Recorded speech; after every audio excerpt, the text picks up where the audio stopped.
చేయండి, చాలా బాగుంటుంది. మూత పెట్టుకుందాము.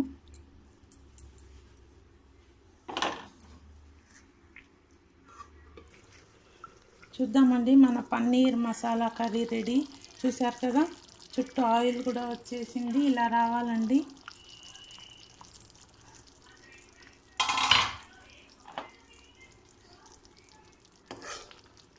మన పన్నీర్ కర్రీ రెడీ. చూసారా ఆయిల్ ఎలా వచ్చిందో? మీరు కూడా ఇలానే చేసి వెరైటీ డిషెస్ చేసి తిని కామెంట్స్లో చెప్పండి ఎలా ఉంది అని. మన పన్నీర్ మసాలా కర్రీ రెడీ అండి. లైక్ చేయండి, షేర్ చేయండి, కామెంట్ చేయండి. కామెంట్ బాక్స్లో చెప్పండి ఎలా ఉంది paneer curry, masala curry. Thank you.